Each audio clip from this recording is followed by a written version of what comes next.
right. Hello, everybody, and we should start this webinar focusing on cybersecurity challenges in the energy sector.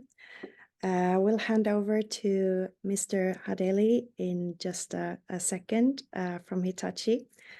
Before that, I will let you know that we do this as a part of ID on cybersecurity, and we do it in a project called Sweden Secure Tech Hub. And if you would like to know more how we work with cybersecurity at ID on Science Park, you're welcome to contact me. So here are my contacts. So now let's focus on this webinar, the cybersecurity in the energy sector. So I hand over to you, Hadeli. Thank you. Thank you. Hi, everybody. It's my pleasure to speak in front of you and then discuss the topic of cybersecurity challenges in energy sector. So my name is Hadeli. I am from Hitachi Energy. I've been with the company for around 15 years and then work many times in the area of cybersecurity as a researcher, as a program manager, and also as part of the product security incident response team. And then at the moment, I'm a global PM cybersecurity solutions for our product group, automation and communication. So let me share my screen so that we can start the discussion or the presentation here.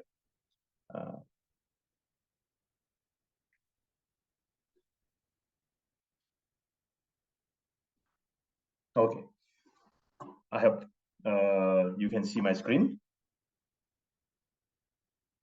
All right, so let's start by looking into what is actually cybersecurity. What does it mean, right? So cybersecurity means measures or practices taken to protect communication and automation system or industrial control system or operational technology or IT, right? But in this context, we are going to stick with the operational technology or OT or also industrial communication system, which I use interchangeable for the rest of my presentations. So protect against what? Against unauthorized access, attacks, disruptions, or loss or dysfunctional of the control systems that the asset owner has invested for a lot of money, right, in order to bring certain value to their customers. And main factors nowadays on why cybersecurity has become very prominent topic nowadays is, and we'll see basically a lot of challenge, a lot of, let's say, attack and risk as well, is that at least from my perspective, it basically based on the following four factors. First, digitalization, right? From air gap to connected system, we have seen nowadays that many systems are connected one to each other. During the COVID time, if you still remember, we'll be able to also, for instance, like connect from our house infrastructure towards operational environment, right? This basically increase also an attack surface, and then coexistent with the legacy OT products. So this means that OT products that have been in the factory for a long time, of which it could be also has been end of life, not supported anymore, running on operating system that are not supported anymore. For instance, like Windows XP, Windows 7. IT OT convergence. So we use more and more in industrial control system and off-the-shelf product. For instance, like we use Windows operating system, we use SQL Server, we use TCP/IP protocols in our control system environment. That's basically IT/OT convergence. So those technology we borrow basically from the IT and then use it basically in the OT for different purposes, right? One, for instance, like it's okay, we can kind of like because it can be used, and we do not have to basically dedicatedly invest in certain technology that only applies, like we can kind of like borrow and also it improve also interoperability between, let's say, that different vendors. That's also one aspect that has to be considered in this IT/OT convergence. However, this also bring some risk, right? In IT, you have cybersecurity as well that used to protect the IT infrastructure. However, the security objective of in IT and OT are certainly different. We'll look into that one in a while. Threat landscape is also changing, right? 20 years ago, 15 years ago, when we talk about cybersecurity in control system environment, many people are kind of like not really convinced that this will happen, right? People will think that, okay, there is no incentive to really launch an attack in the control system. It's better to launch an attack at for instance, like IT infrastructure, finance, in the financial, let's say that industry or banking industry, right? There you have more, let's say that more benefit at that time. However, things has changed now. We have seen that many attacks are also targeted OT or ICS environment, industrial control system environment. And as well, the threat or the threat actors are varied now, are really progressing. So in the past, you have script kiddies, you have you don't have really a lot of resources to be able to kind of like learn how to do that one. But now information is massively available, right? So you have hacktivist actors, you have state-backed APTs, which basically have all the resources and time in order to wait for the right time to launch an attack, right? So, and also increased number of vulnerabilities that are in the products itself would enlarge basically the threat landscape. And then human is basically the, it can be the weakest and also the strongest link here. So human error can always happen. Somebody can launch an attack by simply targeting, let's say that the unawareness of, let's say that people that work, let's say in the OT or industrial control system environment, by targeting them using phishing email or such, which then create a malware, which then have a malware that then penetrate into, let's say, the OT or ICS environment. If we look into more detail on the IT/OT convergence, right? So if you see here this IT part, this basically OT part, right? And in the past, we basically have our own protocol, even a proprietary protocol for each vendors, right? So if you buy a product from one vendor and then try to have an interoperability with the other vendor, most likely it won't work, right? Because of the different dedicated or proprietary protocols that has been used. But then this basically kind of like getting closer together by having different technology that we borrow from the IT and then use as well in the OT environment. And these different requirements in IT and OT in securing those bring certainly challenges in how we secured our control system.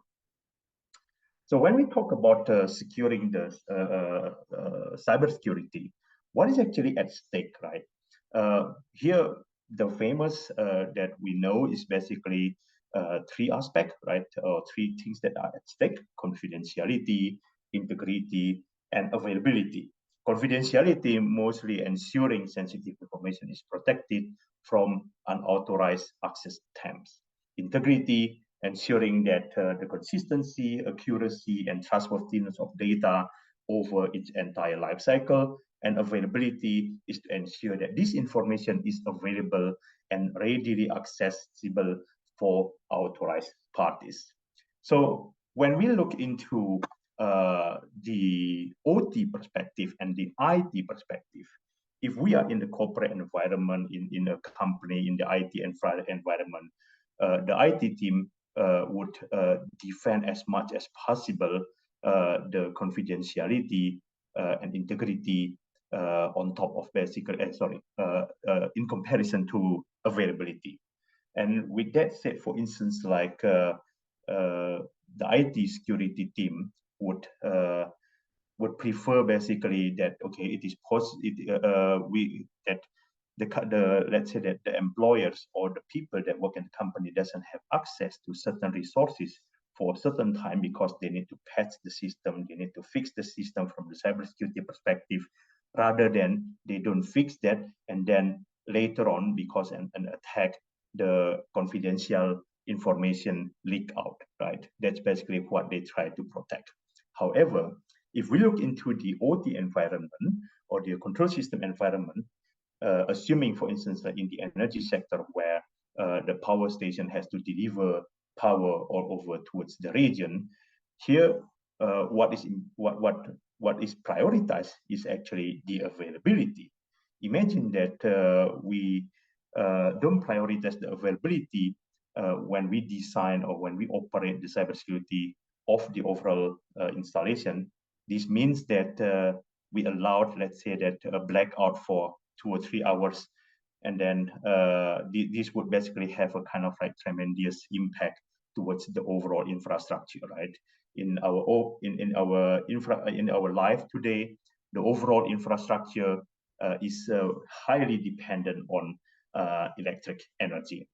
And in this case, you've seen that in the IT environment, we prioritize the confidentiality, right? But in the OT environment, we prioritize availability, right? And normally, the availability of the control system is really really high. They would like to have basically a very high percentage of availability, right?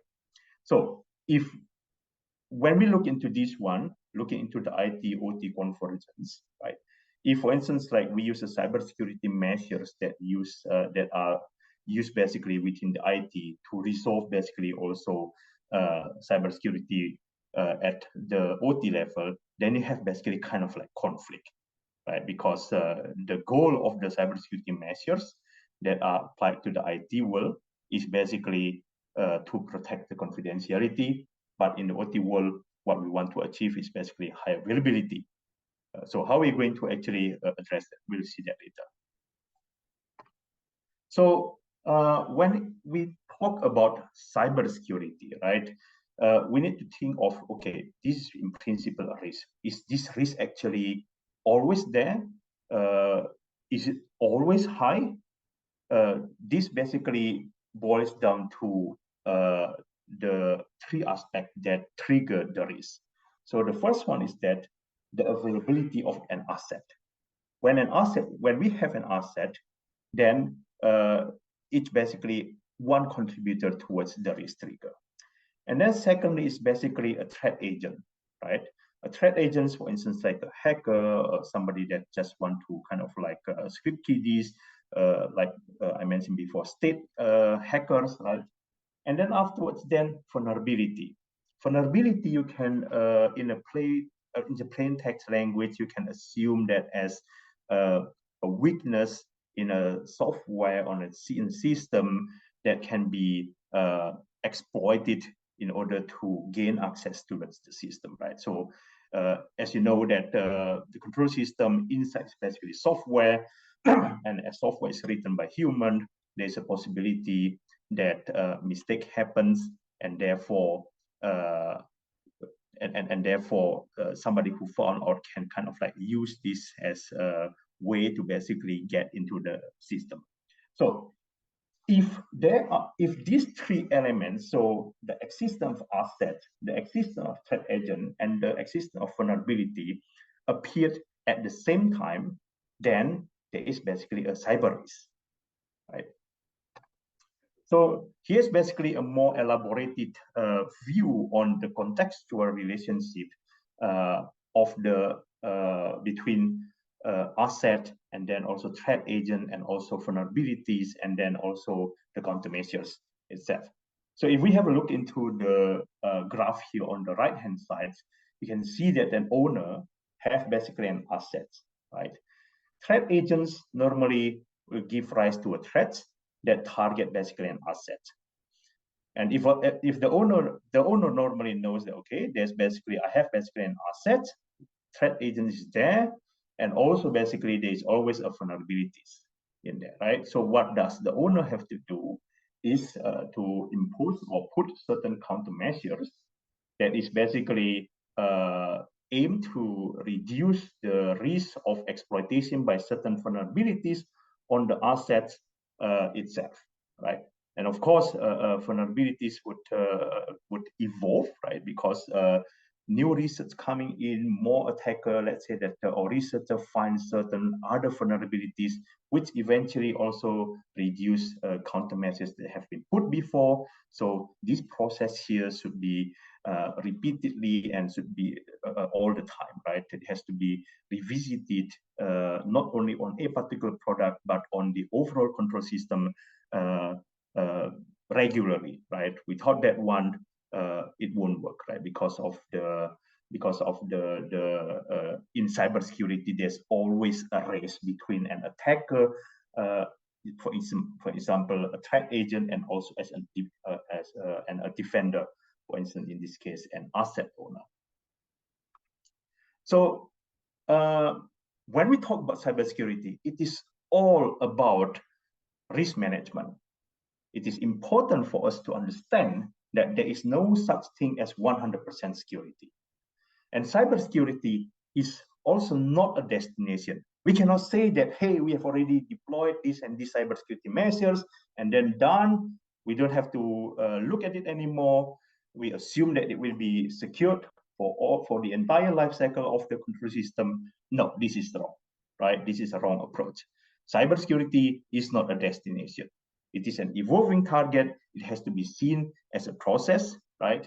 And there is no silver bullet towards cybersecurity. And it is also important to understand that applying cybersecurity would certainly impact usability and also drive up costs, right? For example, take an example of our normal, let's say that work computer, right? There is a password in there that we have to remember. Every account that we have created, let's say that in our personal life, the email, your social media accounts, all have basically password, etc. And then some require 12 characters or such. Those are basically kind of like complicated, right? It basically, to a certain extent, reduce basically this usability, right? Some, for instance, like now, even require the multi-factor authentication. That means that you need at least have a phone or something like that, right? So, and also and automatically it drives up costs as well. So please, when we walk through basically the rest of the presentation, remember these three things here, right? Because it is very important, and these are basically the principles that I use when, let's say, that thinking about cybersecurity in our system deliverable in Hitachi Energy. So let's when we understand now, cybersecurity, you understand about what are the risk trigger, right? There's an asset, there's a vulnerabilities, then the threats, right? So let's have a look at the threats and what's actually happening around the world. If we look into the statistics, so this is basically pretty new, the first half of 2023, 65.2% of industrial control system vulnerabilities were classified as high and critical, right? So the visibility of vulnerabilities that affect industrial control system is also improving and increasing in the past years, right? And this, from my perspective, is also good, but also on the other hand, this means that more and more attacker out there could kind of like benefit in the sense that they look into this information and then see how actually exploitable these industrial control systems by using these vulnerabilities, right? And these are the information that is gathered normally at the NVD, at the National Vulnerability Database in the US, for every, let's say, the product that has a vulnerability. Normally it is recorded there, a vulnerability, what is actually the severity, what the mitigation and also remediation information is also published automatically. Well, not automatically, it has to be submitted by the one that reported the vulnerability and by the vendor. However, the information on how to mitigate and also how to remediate those vulnerability normally is also available at that site. When we look into the geographical distribution of cyber attacks on energy sectors in 2022, you can see that many places are basically being targeted, right, by cyber attack on OT system. If we look into the EU report, so from ENISA, European Union Agency for Cybersecurity, the threat landscape is also evolving, right?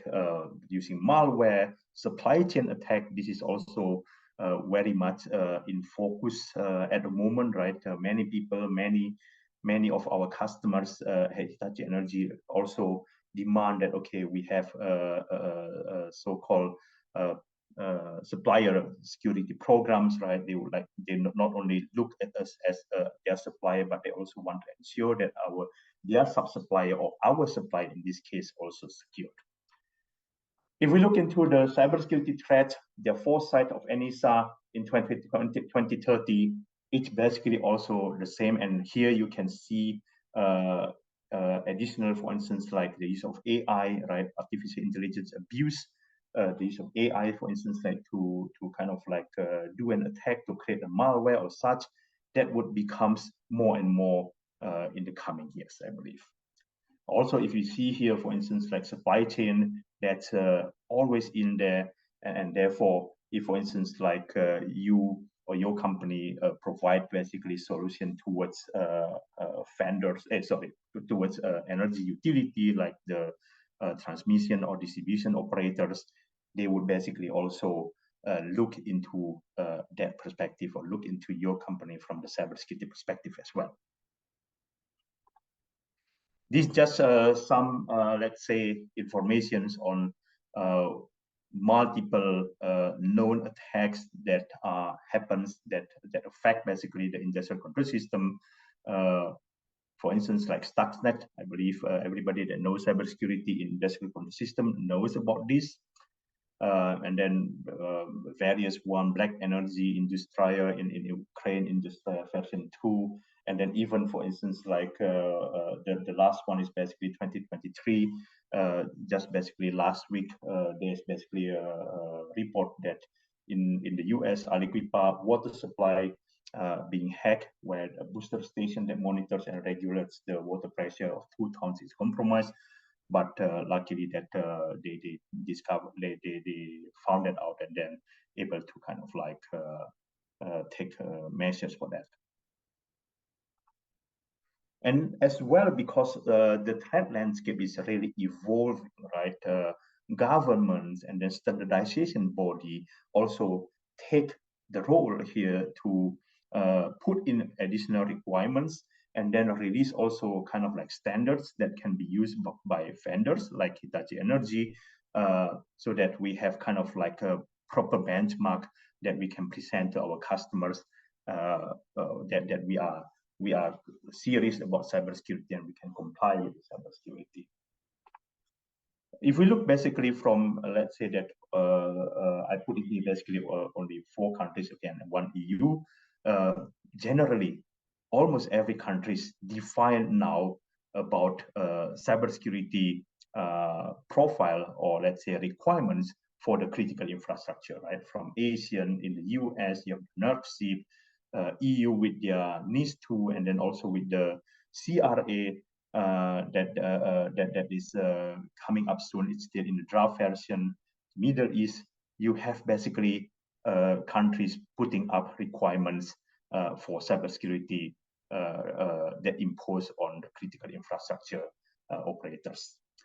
And when I have a look on all of them, right, the common focus is always on first improve the cybersecurity in the installations, right, in the system, in the critical infrastructure system. Second, report of incidents, cybersecurity information sharing. So in the case if there is basically an attack or if there is basically a vulnerability, the demand is basically okay to kind of like report that as soon as possible. Supply chain cybersecurity, this is also, as I mentioned before, one key aspect that is very important. Risk management, risk assessment, risk management, this is basically go into the line when I mentioned that cybersecurity is not a single sword. It is basically a process. Management awareness on cybersecurity, and this is from my perspective, is one of the key aspect as well, right? Cybersecurity is always be thought as, oh, okay, this is basically just a technical aspect. No, this is not, right? So it is important to have also the board members, the management, senior management to understand about cybersecurity, because at the end of the day, as I mentioned before, cybersecurity is increased cost. That means that when somebody needs to, if I'm basically an operator at the control system, I would like to protect the control system. This basically needs investment, right? On the technology, this needs basically also redefinition of processes. This basically also means investment on people, to have people, to educate people. That's basically all seen as cost or investment, and therefore senior management board members need to be aware on that one, need to be to understand the importance of cybersecurity in order to secure the infrastructure. From the standards as well, here of course you can find many other standards. Depends on the industry, but in the energy sectors, especially in the transmission, distribution, substation automation system, here are basically the one that are kind of like relevant. The first one is on the technical aspect. IEC 62351 defines basically how to implement certain security properly, right? 62443, there are many aspects of that one. I'll touch on that later. 1686, that's basically define, let's say, that requirement for the IEDs. And then here, basically, these three are kind of like relevant for us as manufacturers. And then on the management aspect, you have the 62443, NERC, ISO 27000 address the process for an organizations, right? After we understand the so-called the risk aspect, right? What trigger it, right? And then we also know, okay, there's a threat in there, there's a requirements and also the standards in there. And then now we come basically to discussion on how we're going actually to secure the control system environment. So as I mentioned before, the three pillars of cybersecurity are people, process, and technology. Peoples are very important. At the end of the day, we need to ensure that the peoples at all levels, right, from the board members until the operators, are basically educated. And one can basically say, yeah, we have basically our IT security guys, right, look into OT. That's also the IT security guys need also to have an education on what is basically the OT, how OT basically operates, what is actually their security objective in OT. Because operating cybersecurity at the IT environment is different in comparison to operating cybersecurity in the OT environment. We cannot just simply, let's say, shut down the control system if, just because, okay, there is a vulnerability that we want to patch.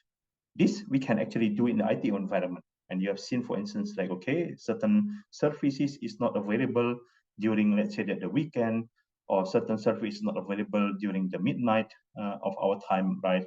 And then if, for instance, like the mail server is down and you cannot send out an email for, let's say, that 1-2 hours, that doesn't, will not basically create a lot of, let's say, that risk towards the company. However, if in the OT environment, in the process industry, in the energy sector, if, for instance, like we shut down, let's say that the whole substation just basically to do the patch, that means that we have to, we need to cut the power towards certain region that cause blackout, right? So that's basically investment on people, on every layer. And one important aspect is as well to create the culture of cybersecurity. This is very important, that everybody needs to understand that, okay, there is things at stake, there's a cybersecurity aspect, And cybersecurity is not only applicable towards everybody that work only on the technical aspect. HR, finance system, whatsoever, every employee within the company needs to understand the cybersecurity, because when an attacker comes, they don't basically differentiate between, okay, who am I going to attack? The key point for an attacker is basically, how am I going to attack it? They're basically looking at the weakest point. So if the culture is not there, they're basically the weakest point. On the process part as well, it is important to define a new process. For instance, like if we look into the OT environment today, we have basically a check from time to time to see how the let's say the production environment is operating, how our substation is operating from the functional perspective. The same needs to be done as well for cybersecurity, because cybersecurity is not a single sword. It has to be updated from time to time, right? Technology, we use basically different cybersecurity measures, right? Cybersecurity technology to prevent certain attack, to prevent certain things to happen. That also has to be kind of like revisited, re-updated from time to time. Going back to the process part, for instance, like if we take an example of a firewall, which is basically acting like a gate that allow, let's say, that certain traffic to flow from one side to the other side.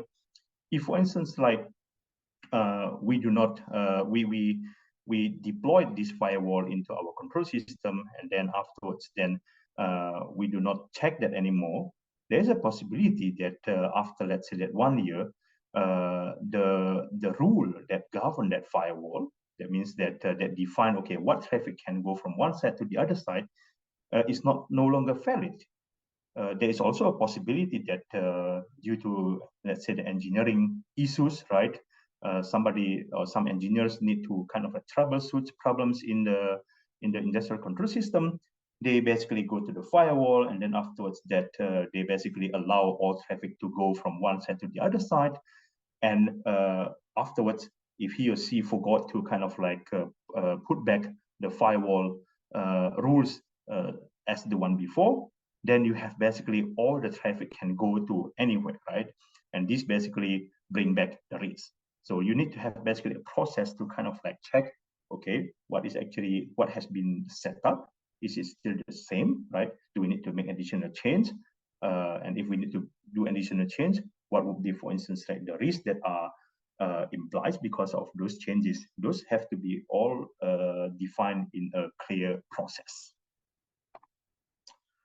And then we need to also understand when it comes to cybersecurity in ICS, what is actually the roles, right?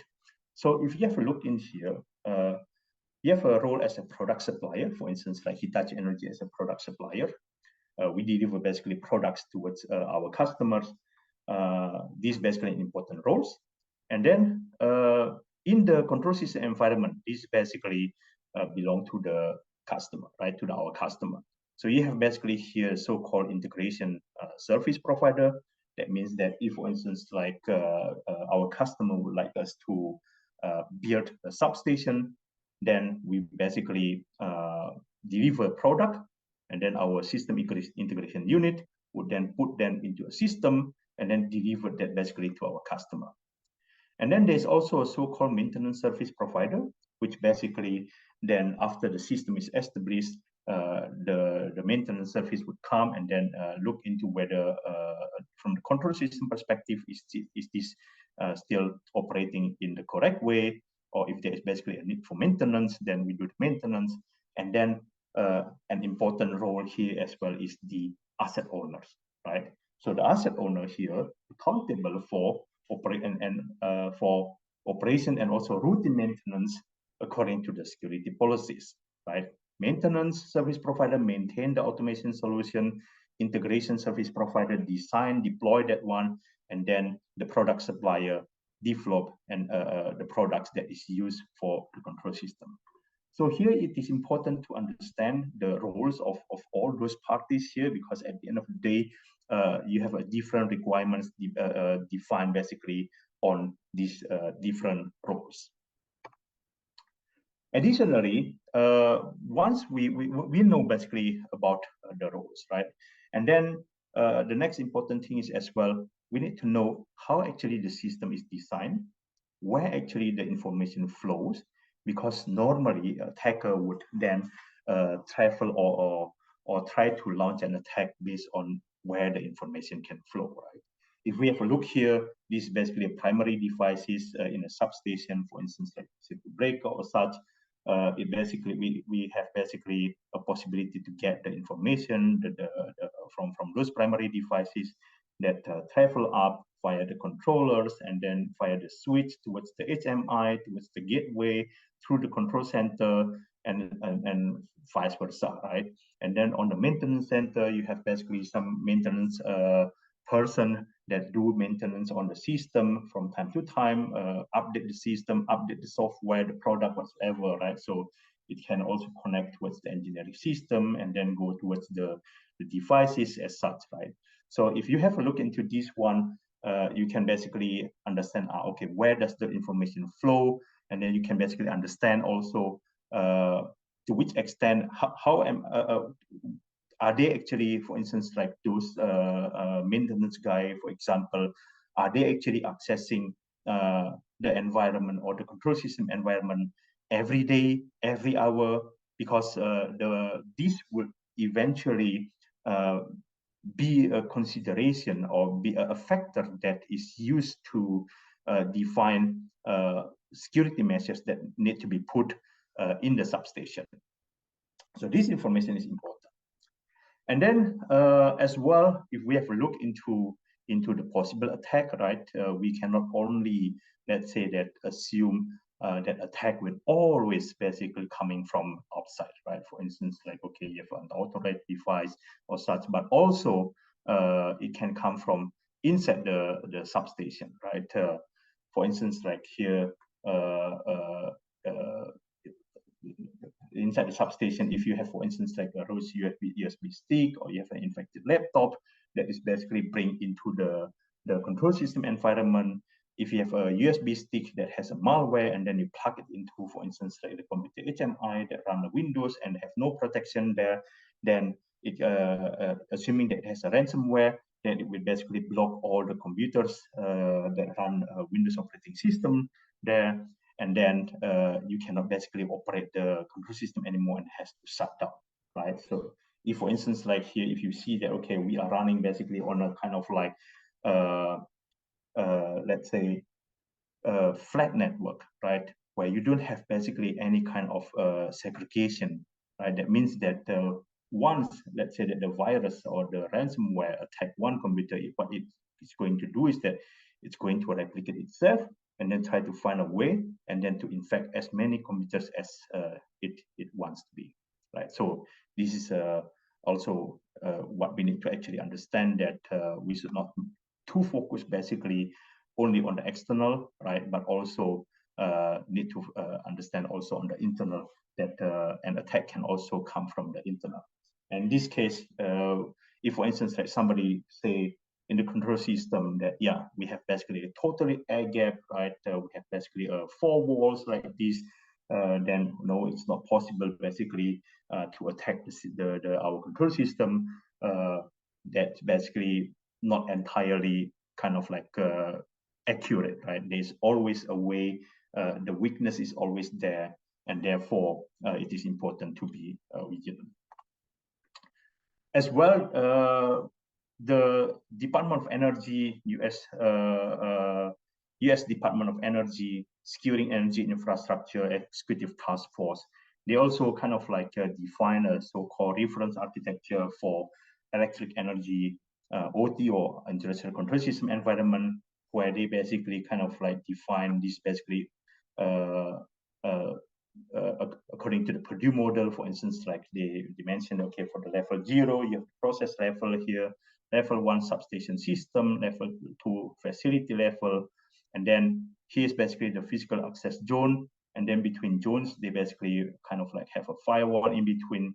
So you have basically different layers that kind of like this, an architecture that can then help you to kind of like restructure the overall control system so that it is not kind of like running on a flat network anymore. You have basically different zones, different level that can be where you need to kind of like make a segregation and then put a kind of like conduit or certain protection in between, right? For instance, like here from the control center level, going up to the business level, you also have a kind of a protection by the way of having a demilitarized zones. And as well, if for instance, like from enterprise level going to the internet or cloud level, you have also here. So this is also an architecture that can be used when revisiting basically the existing, let's say that industrial control system, and then think on how basically we need to kind of like redesign so that it can operate in a secure way. And then implement the so-called defense in depth. As I mentioned before, that there is no silver bullets to cybersecurity, and one way to do is basically implement the defense in depth. That means that you put basically various layers of cybersecurity, so that whenever, for instance, like one particular element of the control system is being affected, it doesn't basically impact the others in a direct way. Defense in depth is basically originated in a military strategy. The easiest way to kind of like illustrate that is that by having a look at these kind of these castles where you have various protection. You have a big gate. You have basically bridge that can be lift up. You have crocodiles or in this basically small river, and then you have basically many layers of protection, doors whatsoever, which in principle you also applied, for instance, like in our daily life, if we have a house, we also put locks, right? And then inside the house, for each room, we also have, for instance, a key to the locks. And then if you have basically something that is really variable, you put in basically on a specific lock as well, right? That's basically also the fact that we are applying a defense in depth. And as well, of course, you need to also look into, okay, what would be the so-called product-related cybersecurity capabilities, right? When you, let's say that integrate certain product into the control system, you need to understand, okay, what is actually the risk level of this product? What kind of security capabilities already available in the products? And then afterwards, when you put that basically into the system perspective, you need to also think of, okay, what kind of security level do I need to fulfill basically as part of my system? Does my product security capabilities can already offer that one? Or for instance, like, do I need, let's say, that to add additional security measures like firewalls or such? For instance, like here are basically kind of like summarize products related cybersecurity capabilities. It's not only related to that, it can be more, right? For instance, like have the possibility to harden the system. You have the possibility to do a backup and recovery. You lock basically the system. You lock basically the security events. You have the possibility for security supervision and monitoring. You provide security communication. Product integrity check. This is also important. For instance, like when a vendor delivers software to the customer, you need to ensure that the software that is delivered is not tampered on the way, right? So you have many ways basically to check on that one. Account management, you have the possibility to ensure that only the right people is given basically access. And then for those people, you can basically assign also different roles, depends on what he or she would like to do with the control system. And that's basically on the role-based access control. So for us, the cybersecurity of a system defense depth means that you provide basically the capability of monitoring, managing in the sense that patch, vulnerability management, backup and recovery, account management, and then the protect part is that you put the zoning or perimeter protection. You have the secure communication, malware protection, product and system hardening. And then if we have a look into the overall picture, right? We have basically here the product security. And as I mentioned before, that if you look only on the product security, and you just basically focus on that one, you might basically have a gap, right? Because as a system, you need to look at from the system security perspective as well. So if, for instance, like the product security cannot fulfill whatever requirements, security requirements that is needed at the system, you need to basically add additional security measures. And if and as I mentioned before, that cybersecurity is not a one-stop solution. You need to basically kind of like revisit it from time to time, which basically I would mention here as a cybersecurity service. That means that you revisit whether the deployment is still valid, whether the risk is still the same, right? And speaking of the risk, it is also important for the owner of the control system to define what is actually the risk appetite of this, let's say, that company, right? The different company would have basically a different kind of risk appetite, and depends as well on what kind of offering they provide to the customers, right? There is basically, for instance, like somebody can have a risk averse or risk taker. Different profile would then define basically to which extent or what is actually the cybersecurity investment that needs to be done on the control system, right? And this also would impact later on the so-called risk assessment aspect, and also on the patch and vulnerability management, which has to be done regularly in order to reduce the risk of the control system, the cybersecurity exploitation in the control system. Okay, so I would like to basically kind of like walk you through some examples on securing industrial control system. Assuming basically this is our substation, right? You have basically here the device that connect to your primary devices to get certain data points, and then it goes basically towards the intelligent electronic devices, which then basically go to the HMI, go to the gateway or the SCADA, right? And then you have engineering workstation here that is used to kind of like configure or reconfigure those devices. You have the maintenance center here, assuming that this is basically the substation is located somewhere far away from the city, right? And then you have the network control center here that basically look into the overall substation. I'm assuming that you have multiple of them, right? So if this is basically connected to the internet, right, and then afterwards it runs basically all the network here are interconnected without any kind of segregation, right? That means that you are expose your control system to a risk of if, for instance, like one computer here is infected, there's a possibility that the computer in engineering center is infected, maintenance center is infected, network control center is infected as well. So let's basically start, right? First, for instance, like before we go into details of the, let's say that the zoning or such, let's basically say that let's basically harden the system. Harden the system means that let's basically remove all the unused components, right? For instance, in the computer HMI, we basically don't allow to have email. It cannot basically go to the internet, right? All the games are not allowed in the computers, right?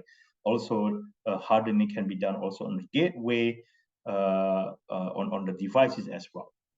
And then secondly, let's basically ensure that only the correct people have access to the correct places or correct devices.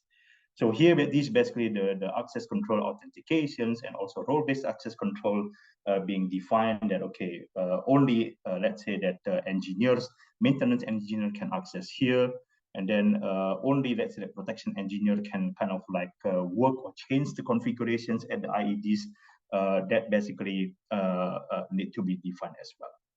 And then let's say that, okay, we need to install as well, let's say, the anti-malware on, let's say, the Windows computers, right? We put basically here.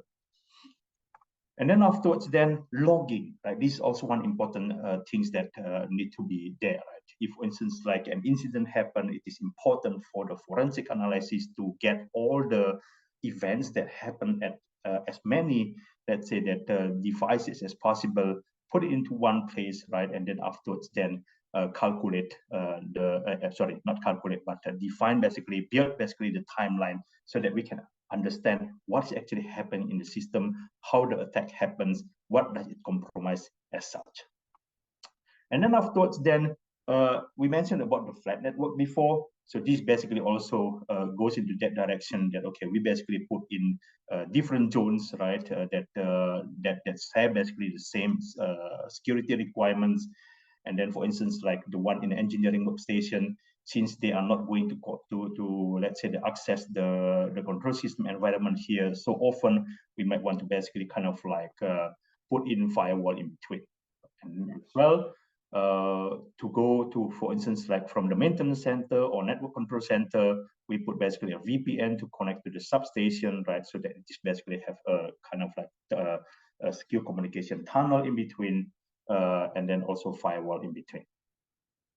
So this basically, and as well, we can put in additional things like anomaly detection sensors in there, and importantly, is also to have a process to do a vulnerability and patch management, backup and restore system, very important in the case where incident happens, right?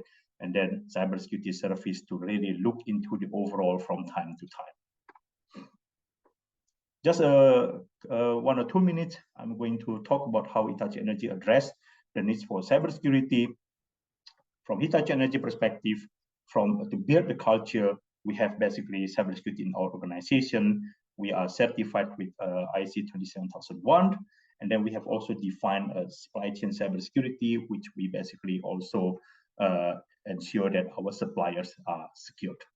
These basically our foundations for us to kind of like build a secure product, build a secure system, and then also provide secure services, right? So from here, we have the secure product design, we apply security development lifecycle, we have a center for cybersecurity robustness testing, where we basically test our products. And then based on our secure product, we basically develop as well as solutions. And then here we have also a system that is already certified with the 3-3 of 62443 standards. We have security engineering commissioning, and as well cybersecurity services and training. On the asset owner, if you have a look in here,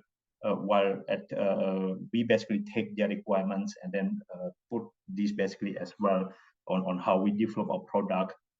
We work with them in deliver the secure system, but at the time when it of the operation, the asset owner need to basically run the control system securely, right? Manage the cybersecurity risk, and then also ensure that the security of the system is up to date.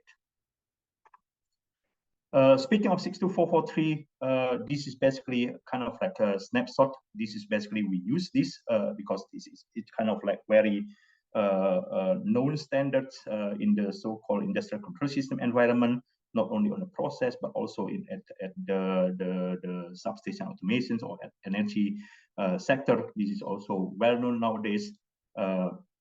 And if we look back into the role before and the mapping, right? For the product supplier, as mentioned before, we as a product supplier, we basically kind of like have the secure development lifecycle certified on that one. We are currently working on having also our product certified for the 62443-4-2. And then as an integration service provider, we also have a system that has been certified as well. From the operation perspective, our service provider, in this case, our engineering team, is also being certified to be able to deliver a secure system.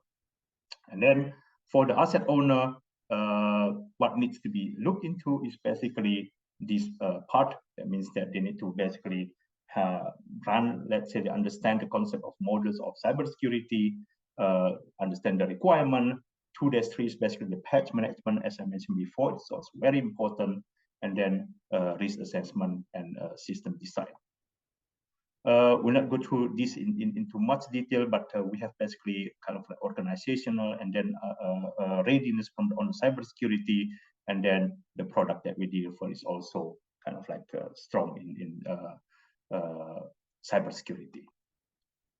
To end my talk, webinar, so it is important to realize that there's increasing cybersecurity in energy sectors. This will be energy is basically our backbone going forward, right? So it is important to really look into cybersecurity at the critical infrastructure. But this we cannot basically do it alone. We need to basically do hand in hand with our customers, right? With the operator, with the governments, as such, every stakeholders kind of like hand in hand to build basically a secure system for all of us going forward. Thank you. I hand over the floor to Lisa. Thank you so much. So interesting to hear about this. There have been no questions right now in the chat. Does anybody of the participants want to ask a question? We still have a minute for that. Otherwise, this recording of this webinar will be sent out to all of you during next week. And it will also be published on idn.se on our cybersecurity site.